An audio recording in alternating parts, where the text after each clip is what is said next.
ಎಲ್ಲರಿಗೂ ನಮಸ್ಕಾರ. ಇತ್ತೀಚೆಗೆ ಒಬ್ಬ ಮಂತ್ರಿಗಳು ಒಂದು ಹೇಳಿಕೆಯನ್ನು ನೀಡಿದ್ರು. ಬಸವ ಆರ್ಮಿ ಬರ್ತದೆ ಎಚ್ಚರಿಕೆ ಅಂತ ಹೇಳಿದರು. ಬಸವ ತತ್ವವನ್ನು, ಬಸವ ಸಿದ್ಧಾಂತವನ್ನು, ಬಸವಣ್ಣನ ಕನಸನ್ನು, ಬಸವಣ್ಣನ ಆಶೆಯನ್ನು ಸರ್ವನಾಶ ಮಾಡುವ ಒಂದು ಹೇಳಿಕೆಯನ್ನು ನಮ್ಮ ಮಾನ್ಯ ಮಂತ್ರಿಗಳು ಹೇಳಿದರು. ಬಸವಣ್ಣ ಸೈನ್ಯವನ್ನು ಕಟ್ಟಲಿಲ್ಲ. ಬಸವಣ್ಣ ಶರಣರನ್ನು ಸೃಷ್ಟಿಸಿದ. ಬಸವಣ್ಣ ಅರಮನೆಯಿಂದ ಮಹಾಮನೆಗೆ ಬಂದ. ಮಹಾಮನೆಯಿಂದ ಅರಮನೆಗೆ ಹೋಗಲಿಲ್ಲ. ಬಸವಣ್ಣ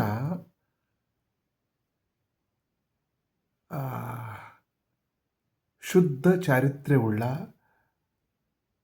ಶರಣ ಸಮೂಹವನ್ನು ನಿರ್ಮಿಸಿದ.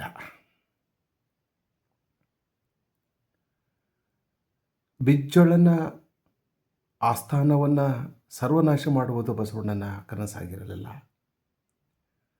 ಬಿಜ್ಜಳನ ಆಡಳಿತದಲ್ಲಿ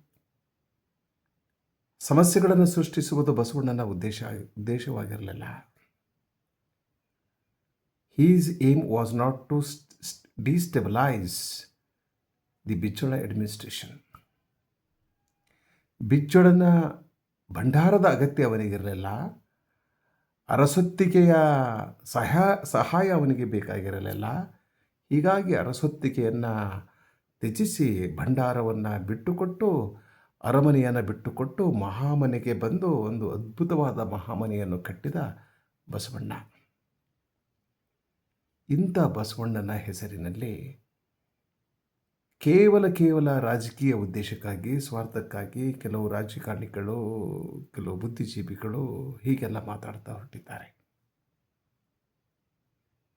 ಬಸವಣ್ಣ ಯಾರ ವಿರೋಧಿಯೂ ಅಲ್ಲ. ಯಾವ ಧರ್ಮ, ಸಿದ್ಧಾಂತ, ಮತದ ವಿರೋಧಿಯೂ ಅಲ್ಲ.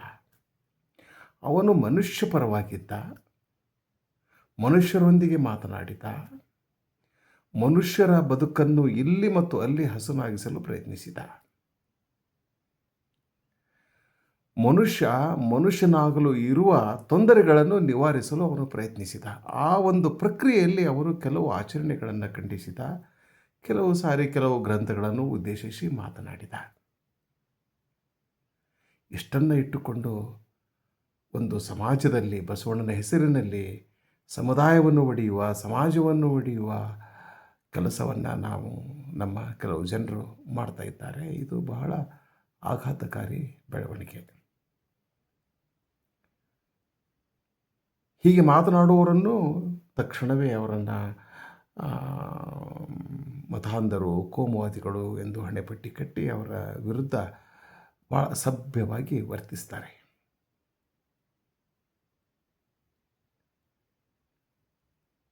ಬಸವಣ್ಣನ ಹೀಗಾಗಿ ನಾವು ಎಲ್ಲರನ್ನೂ ಒಪ್ಪಿಕೊಂಡ ಬಸವಣ್ಣನ ಹೆಸರಿನಲ್ಲಿ ನಾವು ಯಾರನ್ನೂ ತಿರಸ್ಕರಿಸುವ ಹಾಗಿಲ್ಲ. ಎಲ್ಲ ಶರಣರನ್ನು ಜೊತೆಗೂಡಿಸಿ ಬೇರೆ ಬೇರೆ ಸಮುದಾಯಗಳಿಗೆ ಸೇರಿದ ಜನರನ್ನು ಒಟ್ಟುಗೂಡಿಸಿ ಅವನು ಒಂದು ಜೀವನ ಸಿದ್ಧಾಂತವನ್ನು ರೂಪಿಸಿದ. ಒಂಥರ ಕೊಯ್ಲೇಷನ್ ಇದ್ದ ಹಾಗೆ ಅದು. ಅಲ್ಲಿ ಎಲ್ಲ ಜಾತಿಯ ಜನರು ಇದ್ದರು. ಯಾವ ಸಂಘಟನೆ ಎಲ್ಲರನ್ನೂ ಒಟ್ಟುಗೂಡಿಸಿ ಎಲ್ಲರನ್ನೂ ಜೊತೆಗೂಡಿ ಕೆಲಸ ಮಾಡುತ್ತದೆಯೋ ಆ ಸಂಘಟನೆ ಬಗ್ಗೆ ನಮಗೆ ಗೌರವ ಇರಬೇಕು. ಆ ಕಾಲದಲ್ಲಿ ಬಸವಣ್ಣ ಮಾಡಿದ. ಈ ಕಾಲದಲ್ಲಿ ಬೇರೆ ಯಾರೋ ಮಾಡ್ತಾ ಇದ್ದಾರೆ. ಯಾರು ಈ ಕೆಲಸವನ್ನು ಮಾಡ್ತಾ ಇದ್ದಾರೆಯೋ, ಯಾರು ಎಲ್ಲ ಜಾತಿಯ ಜನರನ್ನು ಒಟ್ಟುಗೂಡಿಸಿ ಒಂದು ಭವ್ಯ ಭಾರತವನ್ನು ನಿರ್ಮಿಸಲು ಪ್ರಯತ್ನಿಸ್ತಾ ಇದ್ದಾರೆಯೋ ಅವರಿಗೆ ನಾವು ನಮ್ಮ ನೆರವನ್ನು ನೀಡಬೇಕು. ಅದೇ ಬಸವ ಫಿಲಾಸಫಿ, ಅದೇ ಬಸವ ಧರ್ಮ. ಆದರೆ ಬಸವಣ್ಣನ ಹೆಸರಿನಲ್ಲಿ ಹೆದರಿಸುವ, ಬೆದರಿಸುವ, ಹಿಂಸೆಯನ್ನು ಮಾಡುವ, ಕ್ರೂರವಾಗಿ ವರ್ತಿಸುವ, ಅಸಭ್ಯವಾಗಿ ವರ್ತಿಸುವ ಜನರನ್ನು ಯಾವ ಕಾರಣಕ್ಕೂ ಶರಣರು ಸಹಿಸಿಕೊಳ್ಬಾರ್ದು. ನಾವು ನಿಜವಾದ ಅರ್ಥದಲ್ಲಿ ನಾವು ಬಸವಣ್ಣನ ಅನುಯಾಯಿಗಳಾಗಿದ್ದರೆ, ಶರಣರ ಅನುಯಾಯಿಗಳಾಗಿದ್ದರೆ ನಾವು ಸಮಾಜವನ್ನು ಒಟ್ಟುಗೂಡಿಸುವ ಕೆಲಸವನ್ನು ಮಾಡಬೇಕು. ಯಾವ ವಚನದಲ್ಲೂ ಯಾವ ವಚನಕಾರನೂ ನಾನು ಆ, ನಾನು ಆ, ಹಿಂದೂ ಧರ್ಮದವನಲ್ಲ, ಸನಾತನ ಧರ್ಮದವನಲ್ಲ, ನಾನು ಅದರ ಬಹಳ ವಿರೋಧಿ ಎಂದು ಹೇಳಿಕೊಂಡಿಲ್ಲ. ಯಾವುದಾದ್ರೂ ಒಂದು ವಚನ ಇದ್ದರೆ ಅದನ್ನು ತಿಳಿಸಿ. ಸಾಂದರ್ಭಿಕವಾಗಿ ಕೆಲವು ಸಂಗತಿಗಳನ್ನು ಸ್ಪಷ್ಟವಾಗಿ ಹೇಳೋದಕ್ಕೋಸ್ಕರ ಕೆಲವು ಆಚರಣೆಗಳನ್ನು ಅವರು ಒಪ್ಪಿಕೊಂಡಿಲ್ಲ, ಅದನ್ನು ವಿರೋಧಿಸಿದ್ದಾರೆ. ವಚನ ಸಾಹಿತ್ಯದಲ್ಲಿ ಪ್ರತಿಯೊಬ್ಬ ವಚನಕಾರ ತನ್ನದೇ ಆದ ಒಂದು ಜೀವನ ಪದ್ಧತಿಯನ್ನು, ತನ್ನದೇ ಆದ ಸಿದ್ಧಾಂತವನ್ನು ಹೊಂದಿದ್ದ. ಎಲ್ಲರೂ ಒಂದೇ ರೀತಿಯಾಗಿ ಮಾತನಾಡುವುದಿಲ್ಲ. ಅಲ್ಲಮ ಬಸವಣ್ಣ ಒಂದೇ ರೀತಿಯಾಗಿ ಮಾತನಾಡುವುದಿಲ್ಲ. ಅಕ್ಕಮಹಾದೇವಿ ಸಿದ್ದರಾಮ ಒಂದೇ ರೀತಿಯಾಗಿ ಮಾತನಾಡುವುದಿಲ್ಲ. ಎಲ್ಲರೂ ವಿಭಿನ್ನವಾಗಿ ಮಾತನಾಡ್ತಾ ಇದ್ದಾರೆ. ಒಂದು ವೈಚಾರಿಕತೆಗೆ, ಒಂದು ವೈಚಾರಿಕ ಸ್ವಾತಂತ್ರ್ಯಕ್ಕೆ ಅಲ್ಲಿ ಆಸ್ಪದ ಇತ್ತು.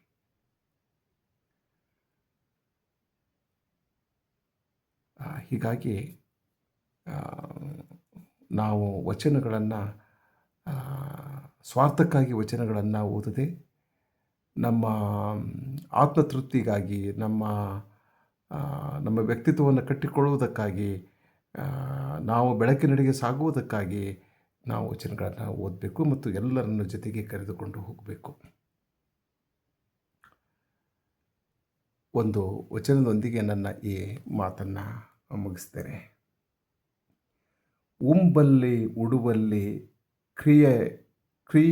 ಕ್ರಿಯೆಳೆಯತೆಂಬರು, ಉಂಬಲ್ಲಿ ಉಡುವಲ್ಲಿ ಕ್ರಿಯೆಳೆಯತೆಂಬರು, ಕೊಂಬಲ್ಲಿ ಕೊಡುವಲ್ಲಿ ಕುಲವನರಸುವರು. ಎಂತಯ್ಯ ಅವರು ಭಕ್ತರೆಂಬಂದೆ, ಎಂತಯ್ಯ ಅವರ ಭಕ್ತರೆಂದೆಂಬೆ, ಎಂತಯ್ಯ ಅವರ ಯುಕ್ತರೆಂತೆಂಬೆ. ಕೂಡಲ ಸಂಗಮ ದೇವ ಕೇಳಯ್ಯ, ಹೊಲತಿ ಶುದ್ಧ ನೀರ ಮಿಂದಂತಾಯ್ತಯ್ಯ.